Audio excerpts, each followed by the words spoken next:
Well, the high cost of fertilizer and fuel has added insult to injury to this year's weather-reduced wheat crop. But what is a problem for some has turned actually into an opportunity for others, and an interesting solution to the challenge of how to meet the demand for food while preserving the land around it. It's a story that takes us back to last fall when Oklahoma farmers were planting their wheat, not yet aware of just how costly this year's crop would become.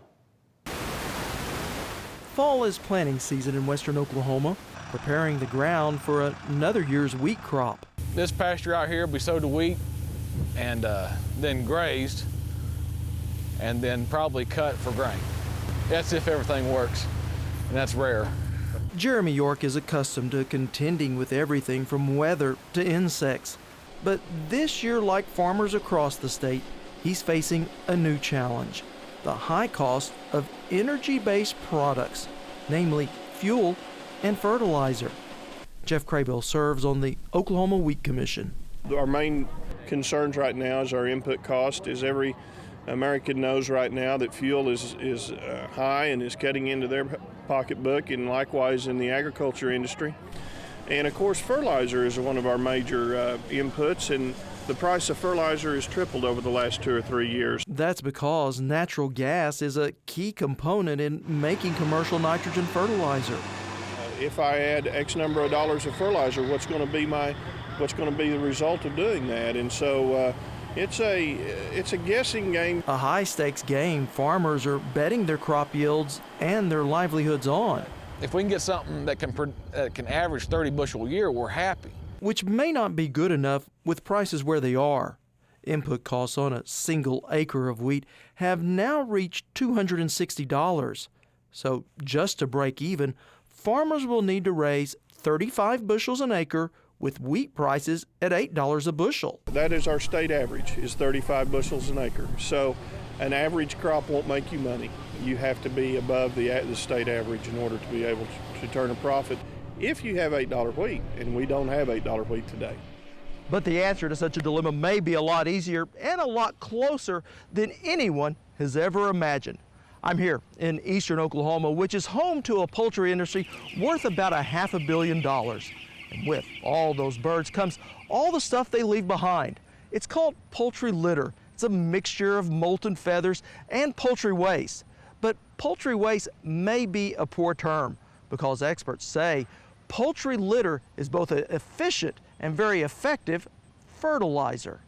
When I think of animal waste, I think of it more as an animal resource and something that we can use as an ag commodity, as an organic fertilizer. And according to waste management specialist Josh Payne, in eastern Oklahoma, there's plenty of it. Poultry houses dot the landscape, home to millions of birds. And for generations, farmers and ranchers here have used poultry litter instead of commercial fertilizers. Poultry litter is a great organic fertilizer source. It's loaded with nutrients such as nitrogen, phosphorus, potassium. It also has organic matter, so it's a very beneficial soil amendment that many producers can use. But too much of it is not good. Over-applying any fertilizer can mean excessive nutrients that then can wash from the land into surface water. In 2005, Oklahoma Attorney General Drew Edmondson filed suit against several poultry companies to hold them liable for phosphorus runoff he believes comes from poultry spread in the Illinois rivershed. Ultimately, if this litigation does go all the way through its course, what would be the best results for the state of Oklahoma? Well, the best result would be both a thriving poultry industry, both in Arkansas and Oklahoma, and the processing of the litter in a way that does not adversely impact the environment. I'd like to see our rivers restored to what they were in the 50s and 60s and 70s, the purity and clarity of the water that we enjoyed back then. I'd like to see our farm operations continuing to go and the poultry industry continuing to thrive. It's a multi-billion-dollar business, and they can afford to process their waste like every other company and industry in America does. over the past several weeks, we've got to visit with some farmers in northeastern Oklahoma, and there's a great concern out there among many of them of the law of unintended consequences. While you may be going directly after the out-of-state poultry companies, they, in fact, may be the ones that get hurt in this lawsuit.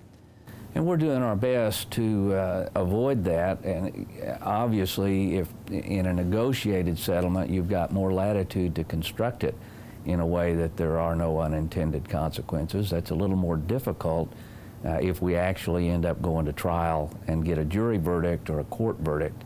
It's a little harder to construct that than it is to construct a negotiated settlement.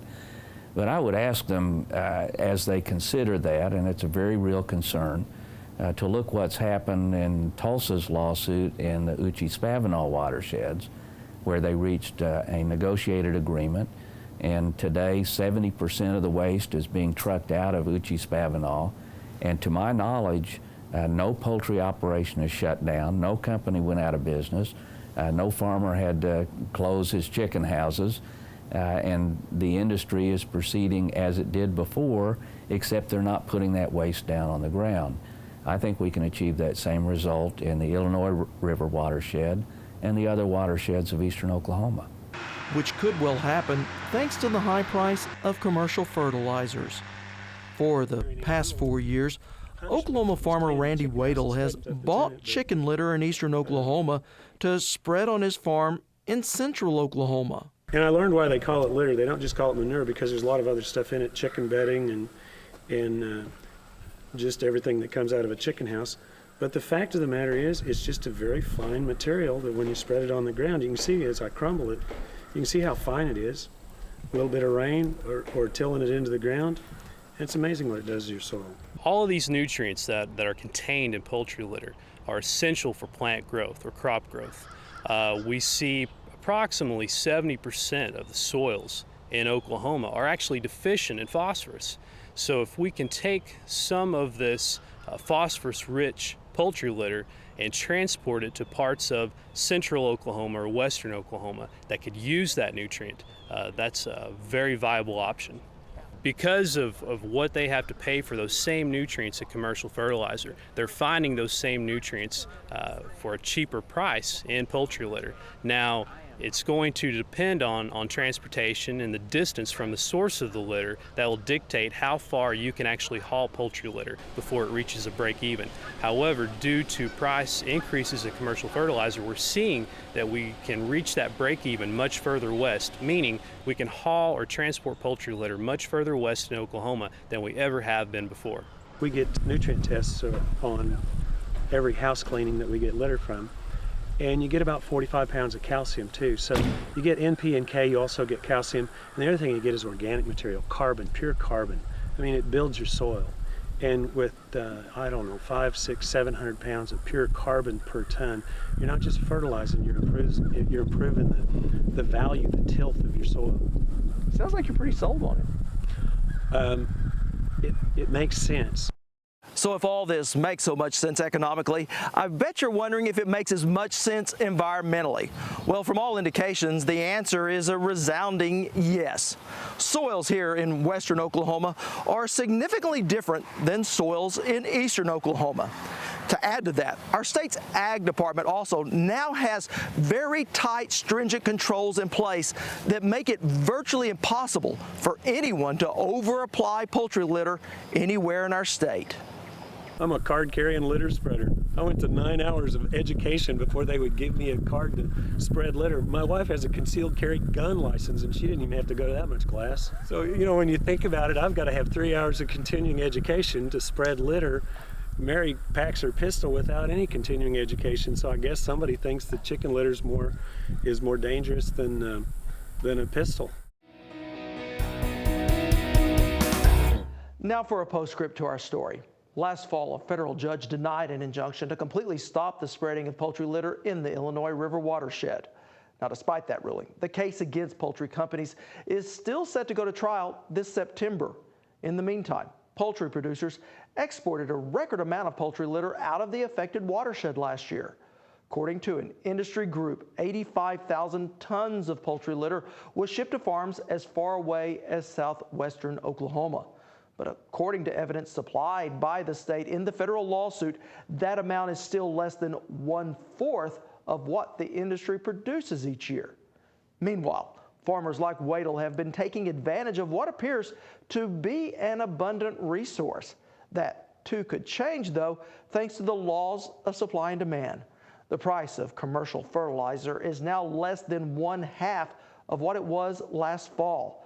Yet that also could change as the price of natural gas rises and falls.